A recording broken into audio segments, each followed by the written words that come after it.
ছেলে হচ্ছে না, মানুষ ডাক্তার দেখাবে না, আল্লাহর কাছে কাঁদবে। সহজ রাস্তা, কোন মৌলবীর তাবিজে ছেলে হবে খুঁজে বেড়াচ্ছে। ঠিক বললাম না ভুল বললাম? ব্যবসা করছে, মিটিয়া বুরুজ হাটে কাপড় বেচতে যায়, অঙ্কুর হাটে কাপড় বেচে, প্রতি মাসে 10 লাখ টাকা ইনকাম করে, প্রতি মাসে 5 লাখ ইনকাম করে।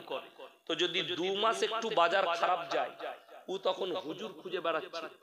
কেন? বরকতের তাবিজ। আপনি বলুন, আমার মাদ্রাসায় আমার বেতন 11,000 টাকা, আর কোন কোটিপতি লোক আমাকে ভালোবেসে যদি বলে হুজুর একটা আমাকে বরকতের তাবিজ দেন, তা তার বুদ্ধি করা দরকার কি দরকার নয়? যে হুজুরের বেতন 11,000 আর আমার মাসে ইনকাম 5 লাখ, তাহলে হুজুরের তাবিজে যদি বরকত হবে তো হুজুর আগে বড় লোক হবে। কথাটা বুঝতে পেরেছেন না পারেন? আমি স্যাম্পল বলছি। শুধু তাই নয়, এই আমাদের যারা যুবক আছে এদের কি বুঝলেন, 3 দিন 4 দিন যদি প্রেম করে, 1 সপ্তাহ প্রেম করে, আর যদি মেয়েটা সুইচ অফ করে দেয়, প্রথম তো আর উড়ুম দুরুম শুরু হয়ে যায়। 1 মাস 3 মাস প্রেম করছে, হঠাৎ করে যদি মেয়ে সুইচ অফ করে দেয়, মোবাইল আর কথা না বলে, সারা দিনে মোটামুটি 50 বার চক্কর মারবে তার ঘরের দিকে বাইক নিয়ে। আছে কি না দেখা পাচ্ছে না দীপালিকে। এরপর শুরু হলো, হুজুর এমন একটা তাবিজ দেন জানো মেয়েটা আমার কাছে চলে আসে। আপনারা ইমানদারির সঙ্গে বলুন, তাবিজে যদি মেয়ে পাওয়া যেত, হুজুরের তাবিজে যদি বরকত হতো, আমরা মৌলবীরা এমনি বুকা গরিব হতাম? আমরা যতগুলো মৌলবী আছি খালি খোঁজ লাগাতাম বাপের একটা বিটি বড় লোককে আছে, তাবিজ মার টান, ইমামতির দরকার নাই। কথাটা বুঝতে পেরেছেন না পারেন? ইমামতি লাগতো আমাদের, আমরা ইমামতি করতাম না, খালি বড় লোকের জামাই হয়ে যাওয়া। তাবিজ দে বউ আমার কিছু করতে পারতো। দুঃখ লাগে, এদের বুদ্ধি নাই। এরা মনে করছে হুজুরের কাছে গেলে 2000, আর এখন কিছু ভণ্ড বেরিয়েছে, গিয়ে বলছে হুজুর আমি প্রেম করি, ফোন তুলছে, 10,000 টাকা লাগবে, 72 ঘন্টার মধ্যে তোর কাছে চলে আসবে। আল্লাহ, 72 ঘন্টা! আচ্ছা ভেবে দেখুন, তাবিজে যদি মেয়ে চলে আসতো, আমি একটা জলসাই বলেছি, তাবিজে মেয়ে চলে এলে কে কি করতো জানি না, আমি আগে তাবিজ করে একটা নায়িকা টেনে নিতাম, আমার কাছে হাজির। কি বুঝলেন? এরা হচ্ছে ধোঁকাবাজ। 100টা তাবিজ বালার মধ্যে 99 জন মিথ্যাবাদী এবং সমাজকে ধোঁকার প্রতারণা দিচ্ছে। যদি বলেন জায়েজ তরিকা, কোন মহিলাকে তোমার পছন্দ হতে পারে, যুবকরা শুনবেন, হালাল তরিকায় সুন্নত তরিকায় আপনাকে রিশতা পাঠাতে হবে। আল্লাহর নবী সাল্লাল্লাহু আলাইহি সাল্লামের বিটি হযরতে ফাতেমাতুজ জাহরা রাদিয়াল্লাহু তাআলা আনহা, তিনার বিবাহের প্রস্তাব প্রথম কে নিয়ে গিয়েছিল জানেন? তিনার জন্য হযরতে উসমানে গনি রাদিয়াল্লাহু তাআলা, ইয়া রাসূলুল্লাহ আমি আপনার মেয়ে ফাতেমাকে বিবাহ করতে চাই। নবীজি বললেন, হে উসমানে গনি, তুমি ফাতেমার থেকে ভালো বিবি পাবে, ফাতেমা তোমার থেকেও ভালো স্বামী পাবে। আলীকে ডাকলেন, আলী দেলমোহর নিয়ে এসো, তোমার সঙ্গে আমার মেয়ের বিবাহ দেওয়া হবে, আপনি বিয়ের প্রস্তাব পাঠান। অমুকের ছেলে আপনার মেয়েকে বিয়ে করতে চাই, দিবেন কি? যদি তোমার তকদিরে থাকে তুমি পেয়ে যাবে, তকদিরে না থাকলে প্রেম করো আর যাই করো, ছুটে বেড়াও আর মৌলবীকে হাজির করো, আল্লাহর কসম পাবে না। ঠিক কিনা কথা বলেন? তকদিরে থাকতে হবে, আল্লাহ তোমার তকদিরে যে মেয়েটা রেখেছে সেইটাই পাবে, তাছাড়া পাবে না। দ্বিতীয় নম্বর, ইসলামে প্রেম শব্দটা হারাম শব্দ। যে প্রেমটা জায়েজ শব্দ, কিন্তু যেটা আমাদের যুবক যুবতীরা ভাবছে এটা হারাম শব্দ। এসছে কোথা থেকে? বেঈমান কাফেরের কাছ থেকে। তারা ঠান্ডা মাথায় আমাদের যুবক যুবতীকে জিনা করাচ্ছে, আপনি আমি অনুভবই করতে পারছি। এই যে ডিসেম্বর মাস, 25শে ডিসেম্বর, আমি বলিনি, কলকাতার নিউজ রুম থেকে নিউজাররা বলছে, চ্যানেল ওয়ালারা বলছে, ইলেকট্রিক মিডিয়ারা, গত 23 সালের 25শে ডিসেম্বর শুধু কলকাতা টাউনে 22,000 কন্ডম বিক্রি হয়েছে। মানে 22,000 মেয়ে আর ছেলে জিনা করে। 22 দুগুণে কত? 44, ছেলে 22,000, মেয়ে 22,000। এখানে 3,000 থেকে 4,000 খালি মুসলিম যুবক যুবতী আছে, সব স্কুল কলেজ পড়ুয়া। এরা ঠান্ডা মাথায় জিনা করাচ্ছে। আপনার জানা আছে খ্রিস্টানরা 3টে আল্লাহকে মানে, কটা বললাম? 3টে। এক হচ্ছে আল্লাহকে তারা বিশ্বাস করে তিনি সৃষ্টিকর্তা। দ্বিতীয় নম্বর সৃষ্টিকর্তা বিশ্বাস করে হযরতে মারইয়াম ঈসা নবীর মাকে। তৃতীয় নম্বর বিশ্বাস করে ঈসা মসিহকে। ঈসা মসিহকে কি বলে? এটা আল্লাহর বেটা। জোরে বলুন নাউজুবিল্লাহ। তারা ক্রিসমাস পালন করে। এখানে যদি মুসলিমরা 1 জানুয়ারি মুসলিমদের ছেলেরা ফিস্টি করে না? করে না। যারা উস্তাখার আছেন, যাদের কারখানা আছে, তারা শুনে যান। খুশি করে আপনি রমজান মাসে ইফতারি করাবেন কারিগরকে, কর্মচারীকে। যদি বলে 1 জানুয়ারি ফিস্টি করব, পয়সা দাও, আর কোন মালিক যদি পয়সা দেয়, আমি বলে যাচ্ছি আল্লাহর কসম তোমার ব্যবসা একদিন বরবাদ হবে, আল্লাহ বরবাদ করবে।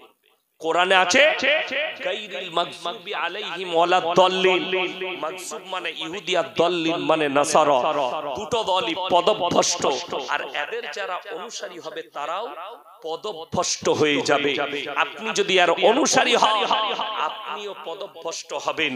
ওই জন্য অনুরোধ করে বলে যাচ্ছি 1 জানুয়ারি 25 ডিসেম্বর কেউ পালন করবেন না। জোরে বলুন ইনশাআল্লাহ। আপনি কেক খাবেন, কেক খাওয়া হালাল, কেক খাওয়া জায়েজ। খাবেন কবে? 24 ডিসেম্বর খান, 22 খান, 23 খান, 19 খান, 20 খান। 25 কিন্তু খাওয়া যাবে না, 26 খান, 27 খান। কেউ যদি জিদ করে ইয়াসিন সাহেব মৌলবীরা মানা করছে, আমি ওই দিনই খাবো, তো আল্লাহর কসম তুমি কাফের হবে, বেঈমান হবে। কোরআনকে অস্বীকার করার কারণে, আল্লাহর দ্বীনকে অস্বীকার করার কারণে। তুমি যদি নামাজি হও, তারপরেও তোমার ঈমান চলে যাবে, তুমি খালি অস্বীকার করেছো কোরআন। এই জন্য চলুন আল্লাহ তাআলা কিয়ামতের দিনে ঈসা মসিহকে দাঁড় করাবেন গোটা পৃথিবীর মানুষের সামনে। কাকে বললাম? হযরতে ঈসা নবীকে আল্লাহ দাঁড় করাবেন। কেন? প্রশ্ন করবেন, ইসকাল আল্লাহু ইয়া ঈসা ইবনে মারইয়াম আনতা কুলতা লিন-নাস ইত্তাকিদুনি ওয়া উম্মিয়া ইলাহাইনি মিন দুনিল্লাহ। হে ঈসা, তুমি কি বলেছিলে তোমার কওমের লোককে আল্লাহ ছাড়া আমি আর আমার মা আরো দুটো আল্লাহ? ঈসা নবী বলবেন, ক্বালা সুবহানাল্লাহ। আল্লাহ যে কথা বলার আমার হক নেই, অধিকার নেই, আমি কেমন করে বলতে পারি? আমি যদি বলে থাকতাম আপনার তো অজানা হতো না। আপনি হচ্ছেন ইন্নাকা আনতা আল্লামুল গুয়ুব আলিমুল গায়ব। আপনি সব জানেন। আল্লাহ বলবেন আমি সব জানি। এদিকে বিশ্বাস স্থাপন করানোর জন্য তোমাকে দাঁড় করিয়েছি। তাদেরকে জাহান্নামের রাস্তা দেখানো হবে, আর বলা হবে যেদিকে তোমরা ভালো মন্দের মালিক মনে করেছিলে, আজকে কেন তারা তোমাদের উপকারে আসছে না? সেদিনে মানুষ বিপদে পড়বে। তাই 25 ডিসেম্বর আপনার নাই, আপনার আছে রমজানুল মুবারকের মাস, আপনার আছে ঈদ, আপনার আছে বকরা ঈদের 3টে দিন, আপনার আছে মুহররম, আপনার আছে শবে বরাত। আপনি পালন করুন। যদি মন যায় শবে বরাতের দিনে আপনি বিরিয়ানি পাকান, খান। আপনার যদি ইচ্ছা যায় মুহররমে আপনি বিরিয়ানি পোলাও খান। কিন্তু যদি বলো 1 জানুয়ারি ফিস্টি করব, জিদ করে, আল্লাহর কসম হারাম। তুমি যেটা খাবে ওটা হারাম, ইসলাম বিরোধী। যুবকরা শুনলেন বেঈমান কাফেররা কিভাবে ঈমানকে চুরি করছে। তারা নাম দিয়েছে ঠান্ডা মাথায় জিনা, তারা নাম দিয়েছে ভ্যালেন্টাইন ডে। কাজ হচ্ছে 14 ফেব্রুয়ারি, কাজ হচ্ছে জিনা করা। তারা নাম দিয়েছে রোজ ডে, কাজ হচ্ছে জিনা করা। তারা নাম দিয়েছে চকলেট ডে, কাজ হচ্ছে জিনা করা। তারা নাম দিয়েছে কিস ডে, কাজ হচ্ছে জিনা করা। হারামখোর মাকে কোনোদিন একটা চকলেট এনে দেয় না, মাকে কোনোদিন একটা আপেল এনে দেয় না। আর কলকাতা থেকে 150 টাকা দামি গোলাপের ফুল কিনেছে সাজানো। আরে পার্কে গিয়ে হুঁটো গেড়ে বলছে আই লাভ ইউ। হারামখোর। 3 দিন পরে ও যদি পিশাব করে দেয় তা তোমার জীবনটা কেন? আমাদের যুবকরা তো ওটাই বুঝে না। যেমন আমাদের একটা রোগ আছে, ঘরে একটা বউ, রাস্তায় আর একটা বউ। ওটা হচ্ছে hello come here I love you. কত মারাত্মক পাপ জানেন? আল্লাহ কোরআনে বলেছেন, ইল্লা আলা আজওয়াজিহিম আও মা মালাকাত আইমানুহুম ফাইন্নাহুম গায়রু মালুমিন ফামান ইবতাগা ওরাআ যালিকা ফাউলাইকা হুমুল আদুন। তোমরা তোমাদের স্ত্রীর সঙ্গে ভালো ব্যবহার করো, যারা স্ত্রী ছাড়া অপরের সঙ্গে সম্পর্ক করে তারা হচ্ছে সীমা লঙ্ঘনকারী। যেমন ইসলামে 4টা বিয়ে করা জায়েজ আছে। আপনি জিনা কেন করতে যাবেন? আপনার ইচ্ছা গেছে আপনি আর একটা বিয়ে করেন। প্রেম করার কি দরকার আছে? তাকে বলো আমি বিবাহিত, আমাকে বিয়ে করো, তুমি তাকে বিয়ে করে নাও। আচ্ছা আপনারা বলুন, কেউ যদি আর একটা বিয়ে করতে চায় বইয়ের হুকুম লাগবে না লাগবে না? ইজাজত কথা বলে না? হ্যাঁ, যারা বলছেন লাগবে, আচ্ছা এরকম ভালো বউ কারো আছে যদি রাতের বেলা গিয়ে বলেন কালকে আমি আর একটা বিয়ে করছি, তোমাকে চুমু খাবে না, ঝাঁটা করে মারবে? বড় কষ্ট লাগে। বিবির হুকুমের প্রয়োজন নাই। কেউ যদি দ্বিতীয় বিয়ে করতে চায় বিবিকে জিজ্ঞেস করার কোনো প্রয়োজন নাই। যে মা বোনরা শুনছে তারা মনে মনে ভাবছে আচ্ছা আটকুরের বাটা মৌলবীকে এরা দাওয়াত দিয়েছে, বিয়ে করার কথা বলছে। আরে যারা মনে মনে ভাবছেন দারুণ হুজুর এনেছি, কাল সকালে আর একটা বিয়ে করব, তুইও মার খাবি আমিও খাবো, কেন? বাধাটা স্ত্রীর কাছে নয়, বাধা কোরআনে আল্লাহ দিয়েছেন। তোমরা যদি দ্বিতীয় বিবি গ্রহণ করতে চাও, তোমাদের মনে যদি হয় যে দুটো বিবিকে সমান চোখে দেখতে পারবো না, তোমাদের জন্য একটাই বিবি যথেষ্ট। এটা শরীয়ত, এটা হচ্ছে শরীয়ত। আল্লাহর কাছে বাধা আছে তোমার মনে। শুনেলেন, এখানে যদি কারো দুটো বউ থেকে থাকে, আর এখানে বসে আছে শুনছেন আমার ভাই, কোন মা যদি থাকেন আর যদি মনে হয় আমার স্বামীর দুটো স্ত্রী, সে যদি তাহাজ্জুদ গুজার হয় আর দুটো বউকে যদি দুই দুই করে, আল্লাহর কসম কবরের আযাব থেকে পৃথিবীর কোন মৌলবীর দুয়ার উঠতে পারবে না। কেউ যদি দুটো বিবি রাখে, একটা বউকে 500 টাকা দামি শাড়ি দেয় আর একটা বউকে 400 টাকা, তার কবরের আযাব পৃথিবীর কোন পীর দোয়া করে উঠতে পারবে না। এটা মাথায় রাখেন। একটা বিবিকে যদি 50 টাকা কিলো চাল দেয় আর একটা বিবিকে যদি 40 টাকা, তার কবরের আযাব, সে যদি কাবা ঘরে ফাঁস কাতারে নামাজ পড়ে তার কবরের আযাব উঠতে পারবে না। এটা কোরআন এবং হাদিস, রাসূল সমান চোখে দেখতে হবে। যদি বলেন রাসূল কি আদর্শ দিয়েছে? দিয়েছে। নবীজির 9 জন বিবি হাজির হুজরাখানায় আছে। নবীজিকে বললেন, ইয়া রাসূলুল্লাহ, আমাদের 9টা বিবির মধ্যে আপনি সবথেকে কাকে বেশি ভালোবাসেন? প্রশ্নটা কঠিন না সহজ বাবা? কঠিন। নবীজি উত্তর দিলে, কাল সকালে বলবো, যাও। বিবিরা চলে গেলেন। এরপর রাতের অন্ধকারে এশার পরে নবীজি সাল্লাল্লাহু আলাইহি সাল্লাম পকেটে এক গাদা খেজুর নিলেন। প্রথমেই ঢুকলেন মা আয়েশা সিদ্দিকা রাদিয়াল্লাহু তাআলা আনহার বাড়ি। আর আয়েশাকে বললে, আয়েশা হাতটা পাতো। যেমনি হাত পেতেছে, হাতে দুটো খেজুর আর বুকে জড়িয়ে কপালে চুম্বন দিয়ে বললে, আয়েশা আমি তোমাকে খুব ভালোবাসি। এইভাবে 9 জন বিবির কামরায় গেছেন, 9 জনের হাতে দুটো করে খেজুর, কপালে একটা করে চুম্বন দিলেন আর বললেন, আমি তোমাকে খুব ভালোবাসি। ফজরের পরে আল্লাহর হাবিব হুজরাখানায় বসে আছে, বিবিরা হাজির। বিবিরা বললেন, ইয়া রাসূলুল্লাহ, আপনি বলেছিলেন ফজরের পরে বলবেন, আপনি আমাদের মধ্যে সবথেকে কাকে বেশি ভালোবাসেন? নবীজি বললেন, রাতের অন্ধকারে যার হাতে দুটো খেজুর দিয়েছি, কপালে চুম্বন দিয়েছি, তাকে আমি বেশি ভালোবাসি। সব বিবি মনে মনে ভাবছে আমাকে বেশি ভালোবাসে। সাপ মরে গেল, লাঠিও ভাঙলো। আর আমাদের কি, দুটো বিয়ে করলি, একটা বউ বলছে কোথায় আছো, রাখো কথা বলা শোনে। কি বলে? মানে ওই বউটা একটু দেখতে খারাপ আর একটু ভালো দিকে করেছে, একটু ঠোঁট পালিশ লাগায়, ওকে ভালো লাগছে। আমাদের কোন মেয়েটা বেশি পছন্দ যুবকদের এখন? ঘরের বউ, কি বুঝলেন, কাজ করে, একটু কালি ফালি লেগে থাকে, একটু সাবান কম মাখে, ওকে ভালো লাগে না। কিন্তু ফেসবুকে দেখছে, আরে বাপ রে কি লাগছে একদম দারুণ। কি বুঝলেন? আপনারা জানেন ডিজাইন শুনবেন, ডিজাইনের দাম লাখ টাকা। এখন দেখেছেন ভিড় কোথায় লাগবে? ডিজাইনের জায়গায়। হাওড়ায় একটা ন্যাংটো মেয়ে চা বিক্রি করছে, কোথায় করেছে দোকানটা জানি না। এই রে গোলমাল, যে মাল কটা যায় তারা কিন্তু হাসছে দেখো। ডিজাইনের দাম লাখ টাকা, তার চায়ের ভিড় লয়, তার শরীরের ভিড়, তার পোশাকের ভিড়। এটা রাসূলের হাদিস। কিয়ামতের পূর্বে নগ্নতা বেড়ে যাবে নারীদের মধ্যে, জিনা বাড়বে। ওই মেয়েটা দাঁড়িয়ে প্রত্যেকটা পুরুষকে জিনা করাচ্ছে।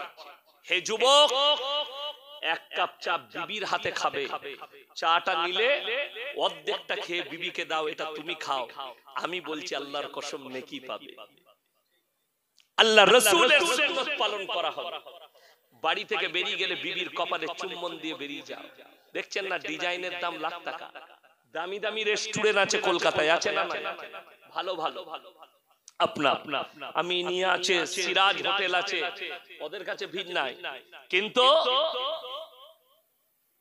30 টাকা 3টে পরোটা, আনলিমিটেড তরকারি, এক টুকরো পেঁয়াজ, একটা কাঁচা লঙ্কা, একটা সিদ্ধ ডিম, 30 টাকা। যাতে হয় না ট্রেন টিকিট।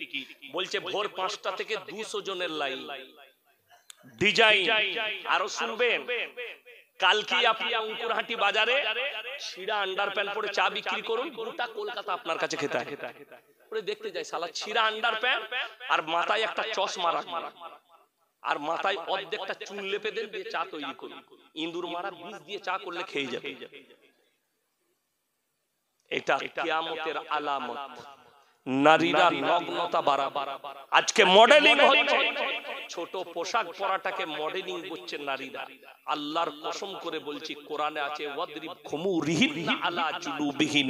হে নারী, তুমি পর্দা নির্ধারিত করো, তোমরা কোনোদিন ধ্বংসিত হবে না, লাঞ্ছিত হবে না।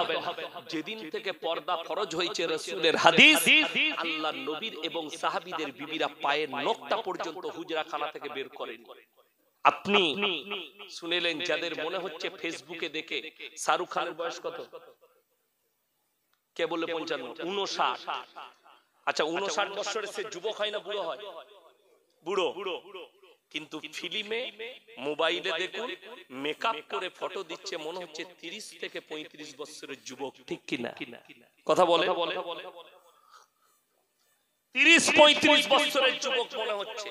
ওইটার নাম হচ্ছে মেকআপ। যে নায়িকাকে দেখছেন, আমি এক সপ্তাহ আগে দেখলাম অরিজিনাল। আমাদের বাংলার একজন আর্টিস্ট আছে, তার মা মারা গেছে, তার নাম ঋতুপর্ণা সেনগুপ্ত। বিনা মেকআপে লাইভে এসে বলেছে আমার মা মারা গেছে, আর বিভিন্ন কথা বলেছে। তা খালি চেহারাটা দেখেন বুড়ি, কিন্তু মেকআপ করলে 30 বছরের যুবতী, না হলে 25 বছরের যুবতী। ওরে মূর্খ, যদি তুমি মোবাইলে যে মেয়েটার শরীর দেখে তুমি মুগ্ধ হচ্ছ, তোমার বিবিকে একবার কলকাতায় ভালো মেকআপ ম্যানের কাছে নিয়ে গিয়ে, পার্লারে নিয়ে গিয়ে মেকআপটা করিয়ে নাও, তোমার বিবিকে ওর থেকে বেশি সুন্দরী লাগবে। তবে মায়েদের একটা দোষ আছে। কি দোষ?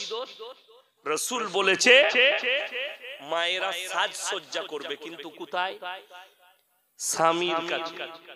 আর আমাদের মায়েরা সাজে কোথায়? ও রানীহাটি যাবে, না হলে কলকাতা যাবে, না হলে মিটিয়াবুরু। 3 বার ফেরেন লাভলি, 4 বার কাপড়ের ডিজাইন, আবার কেউ কেউ আবার চুলটা এরকম করে বার করে দিচ্ছে। কি বুঝলেন? ডিজাইনই আলাদা। কি বুঝলেন? দিয়ে বাজারে চলছে, মনে হচ্ছে যেন হেমা মালিনী যাচ্ছে। আর সারা দিন হাট থেকে মিটিয়াবুরু থেকে ঘরে এসছে, স্বামী পাশে এসে বসেছে, মনে হচ্ছে ঠিক খেপিটি, হাতে কালি, জামাই কালি। এবার ওদিকে সরে চল, সরে বস, টাকা গুনতে দে আমাকে। তখন দেখলে আমাকে ভালোবাসে। আর খালাদের একটা রোগ আছে, স্বামী যদি 2 দিন চিল্লায়, 2 দিন একটু মানে আর কি ভুঙ্কায়, 3 দিনের দিনে হুজুরের কাছে হাজির।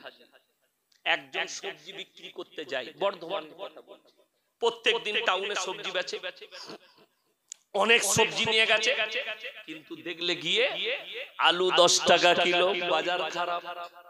পালং শাক 3 টাকা, পুঁই শাক 2 টাকা, পটল 10 টাকা, বাজার খারাপ। উচ্ছে 10 টাকা, একদম গোলমাল বাজার। ঘরে এসে মন মিজাজ খারাপ, বাজার ভালো যায় না, বিক্রি বাটা ভালো হয় নাই, দাম নাই সবজির। এরপর ঢুকি, তখন খালা বলছে কই গো 100 টাকা দাও। চুপ কর, জ্বলিয়ে দিলি তুই। ই তখন মনে মনে ভাবছে আমাকে ভালোবাসে না তো গোলমাল কি হলো। সকালবেলায় হুজুরের কাছে হাজির, আমার স্বামী আমাকে ভালোবাসে না, আমাকে দেখতে পারে না, কি করতে হবে? হুজুর তাবিজ দিবে। আমি খালি চিন্তা করি, আপনি আমার রক্ত লিগে ল্যাবরেটরিতে দেন, সুজা করে রক্ত দিয়ে ল্যাবরেটরিতে রোগ ধরা পড়ছে না, আর আমাদের দেশে কিছু হারামখোর আছে জামা মেপে রোগ বলে দিচ্ছে।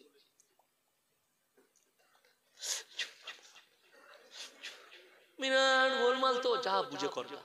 জামাই কি করে রোগ ধরছিস তুই? রক্ত দিয়ে ল্যাবরেটরিতে ধরা পড়ছে না, ই এক ভণ্ড আর ধোঁকাবাজ হয়ে গেল। এরপর খালাকে বলছে শোনো, আমি যে তাবিজটা দিচ্ছি বালিশের তলায় ভরে দেবে। কত লাগবে বা? 501 টাকার তাবিজ। খালুর বালিশে ভরে দিবে, খালু সুজা হয়ে যাবে। বালিশে ভরেছে। 3 দিন পরে আবার সবজি নিয়ে গেছে বাজারে। সেদিনে পটল 70 টাকা, আলু 50 টাকা, উচ্ছে 120 টাকা, পালং শাক 90 টাকা, পুঁই শাক 60 টাকা, একদম পকেট ভর্তি। মন খুশ, প্রচুর দাম। ঘরে এসে বলছে খেপি এলে 500 টাকা রাখ। ই তখন মনে মনে ভাবছে আচ্ছা সুজা করেছি। ও জানে না বাজার ভালো বলে ওকে টাকা দিলে ও মনে করছে তাবিজে কাজ করেছে, কিন্তু তাবিজ নয়। আমার মায়েরা স্বামীর কাছে যতটা সাজবে ততটা নেকি। জোরে বলুন সুবহানাল্লাহ। তোমরা এতটা সৌন্দর্যতা স্বামীর কাছে প্রকাশ করো যেন তোমার প্রতি আকর্ষণ হয়। স্বামী বাড়িতে আসার আগে পাউডার লাগাও, তোমার যেটা লাগানোর দরকার, স্বামী যেটাই আকৃষ্ট হবে সেটা তুমি ব্যবহার করো, জায়েজ আছে শরীর। কিন্তু বাজার মায়েদের জন্য হারাম। পর্দার সহিত দোষটা আমাদেরও আছে। বউকে বাজারে ঠেলে দিচ্ছে, যা চলে যা, দুটো ব্লাউজ কিনবে, সায়া কিনবে, বউকে আপনি বাজারে পাঠাচ্ছেন। আমি বলে যাচ্ছি হে আমার যুবক, বিবিকে পর্দায় রাখো। জান্নাত যদি কাছে করতে চাও, জান্নাতে যারা বিবিকে পাবে বাড়ির বাইরে বের করো না। যারা অপব্যাখ্যা করছে হাদিসের রাসূলের, তাদের জবানগুলো পেরেক পিটানো হবে কবরে। অনেকজন বলছে না আল্লাহ রাসূল সাল্লাল্লাহু আলাইহি সাল্লাম তিনার বিবিও ব্যবসা করেছেন। নবীর বিবি ব্যবসা করেছেন না করেন? করেছেন। কিন্তু জানেন কখন? যতদিন পর্দা ফরজ হয়নি। যেদিন থেকে পর্দা ফরজ হয়েছে হাদিসে আছে, সেই দিন থেকে নবীর বিবি এবং সাহাবীর বিবিরা পায়ের নখটা পর্যন্ত হুজরাখানা থেকে বার করেন। এখন দেখবেন একটা মুফতি বেরিয়েছে গুজরাটে, একটা ফিল্মের আর্টিস্টকে বিয়ে করেছে, তার নাম হচ্ছে সানা খান। দেখেননি? মুফতি আনাস। একে যারা মুফতি ভাববে তাদের গুনাহে কবিরা হবে, কিয়ামতের দিনে এই মুফতি ফেরে পড়বে। এই রকম মুফতিরাই, এই রকম মুলবি কটাই জাহান্নামের উত্তর অধিকারী হবে। আপনারা কি মনে করছেন ওই মেয়েটা ফিল্মি দুনিয়া থেকে এসেছে? যে রকম ভাবে ন্যাংটো শরীর নিয়ে ফেসবুকে অ্যাক্টিভ ছিল, সোশ্যাল মিডিয়ায় আজও আছে। খালি গায়ে বোরকাটা লাগাইছে, চেহারাতে মেকআপ ওটাই আছে, চেহারা ঢাকে। অরিজিনাল পর্দা। আমি আজকে পর্দার কথা বলছি, আমি চ্যালেঞ্জ দিয়ে গেলাম, মিডিয়া চলছে। পশ্চিম বাংলার সব থেকে বড় মিডিয়া আলিফ মিডিয়া আছে, নাজ আছে, এরা সব থেকে বড় মিডিয়া এখন ইসলামী।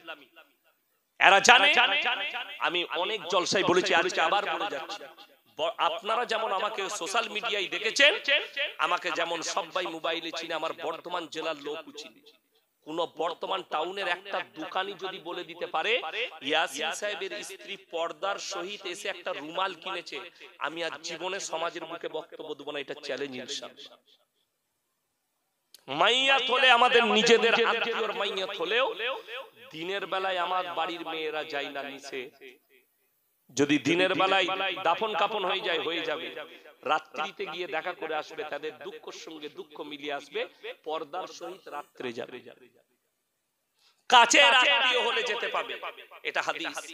দূরতম আত্মীয় হলে যাবার প্রয়োজন নাই। কিন্তু আমাদের মায়েরা রানীহাটিতে কে মরেছে জানে না, ওকে যেতেই হবে। ও তো আলু গোশ খেতে যাবে, বললেই আমি খারাপ মুরগি, বলে মেয়েদের লেগে বলে, অমুকের লেগে বলে। আরে যতদিন বাঁচবো ততদিন হক বলবো। তোমরা পরিবর্তন নিয়ে এসো, ইমানদারির সঙ্গে বলবে। আমরা ছেলেরা গিয়ে জানাজা পড়ে মাটি দিয়ে দোয়া করলে বেশি নেকি, না মেয়েরা গিয়ে ভিড় করলে বেশি নেকি? বলুন। আমরা গিয়ে জানাজা পড়ে দোয়া করলে নেকিটা বেশি। আজকে কষ্টটা সমাজের প্রতি কোথায় জানেন? দ্বীনি শিক্ষা না থাকার কারণে আজকে আপনার বাপ মরে গেলে মৌলবি হায়ার করতে হচ্ছে, অথচ ওই বাপরা হচ্ছে ভাগ্যবান যে মরার আগে একটা নেক সন্তান রেখে গেছে দুনিয়াতে, যে বাপ মরে যাওয়ার পরে বাপের জানাজার নামাজটা পড়াতে পারবে, বাপ মরে যাওয়ার পরে বাপের জন্য কবর জিয়ারত করবে। আজকে বাপ মরে গেলে মসজিদ তলায় দাঁড়িয়ে থাকে সকাল বেলায়, হুজুর আমার বাপের কবরটা জিয়ারত করবেন চলুন। ঠিক বললাম না ভুল বললাম? আজকে আপনি আপনার বাপের কবর জিয়ারত করতে পারেন, আপনার বাপ মরে গেলে আপনার জানাজার নামাজ পড়াবার ক্ষমতা নেই। আপনি হুশ করেছেন? সবাই নিয়ত করুন আমরা আমাদের সন্তানদিকে দ্বীনি শিক্ষা দেব। জোরে বলুন ইনশাআল্লাহ। আমি মরে যাওয়ার পরে যেন কোরআন পড়তে পারে, আমি মরে যাওয়ার পরে যেন দান করতে পারে, আমি মরে যাওয়ার পরে যেন কবরস্থানে দাঁড়িয়ে আমার কবরের সামনে দাঁড়িয়ে সে যেন জিয়ারত করে, আমার জন্য দোয়াটা করতে পারে। আর হাদিসে আছে কোন নেক সন্তান সে যদি নামাজ পড়ে বাপের জন্য দোয়া করে, তার চোখের পানিটা গালে করানোর আগে আল্লাহর বারগাহে কবুল হয়ে যাবে। জোরে বলুন সুবহানাল্লাহ। আজকে বড় কষ্ট লাগে আপনি আপনার বাপের জন্য দোয়া করতে পারেন, মৌলবি হায়ার করতে হয়। এইটাই খেল। আর এটাতে অনেকজন সুযোগ নেয়, সুযোগ নেয় না আমরা সুযোগ নিচ্ছি। হ্যাঁ তোমার বাপের 3 দিন কবর জিয়ারত করব, 3 দিন পরে জিজ্ঞেস করছে হুজুর কি দেব? এটা সাদা লুঙ্গি আর সাদা গেঞ্জি। নাউজুবিল্লাহ। কবর জিয়ারতের জন্য সাদা লুঙ্গি, কবর জিয়ারতের জন্য এটা। আমার দুঃখ লাগে, আমার বেদনা লাগে এই সমাজের প্রতি যে আমাদের কাছে দ্বীন এলো না, আমরা নিজেদের কাছে শরীয়ত আনতে পারলাম না, অথচ মুসলমান দাবি করে আমরা বসে আছি। আজকে প্রত্যেকটা ভাই হাত তুলে বলুন দ্বীনের উপরে প্রতিষ্ঠিত হব। জোরে বলুন ইনশাআল্লাহ। আপনি দ্বীনের উপরে প্রতিষ্ঠিত হন, বেঈমান কাফেরের আমল ছাড়ুন, রাসূলের আমল ধরে নেন। আজকে সমাজ অর্ধেক ধ্বংস হলো আমাদের মতো কিছু হুজুরদের জন্য, আমাদের মতো কিছু মৌলবীদের জন্য। আজকে দেখলেন গোটা ভারতবর্ষ জুড়ে রমরমা বাজার বেড়েছে কাদের? তাবিজওয়ালাদের। আল্লাহকে বাদ দিয়ে অনেকজন গাছতলায় গিয়ে মাথা ঠুকছে, অথচ আল্লাহর কাছে সবথেকে নিকৃষ্ট পাপ হচ্ছে শিরকের পাপ। মক্কা থেকে মদিনা, এখানে হাজী সাহেব কে কে আছেন হাত তুলুন। হাজী সাহেব বাবাজিরা হাত তুলেন। মাশাআল্লাহ, একজন দুজন তিনজন। উমরা কে কে করে এসেছেন হাত তুলেন। উমরা পার্টি মাশাআল্লাহ। আর কে আছে? আরে ভয়ের কিছু নাই, হাত তুলেন। আপনারা আমার দলিল, আমি তো যাইনি, আমার দলিল আপনারা। আমি বলি দেখুন মক্কা থেকে মদিনা 470 কিলোমিটার রাস্তা, ঠিক বললাম না হাজী সাহেব? কত বললাম? 470। আচ্ছা কয়টা মাজার দেখে এলে? একটাও নেই। আমার বাড়ি থেকে আপনাদের এখানে 160 কিলোমিটার রাস্তা, 160,000-এর বেশি মাজার আছে। আপনি দেখুন যখনই সাঁতরাগাছি হয়ে ঢুকবেন, আচ্ছা রোডের মধ্যেখানে একটা মাজার আছে না? আছে। যখনই গোল করে নামছেন আপনার ওই গঙ্গাটা পেরিয়ে ওইখানে একটা মধ্যখানে আছে।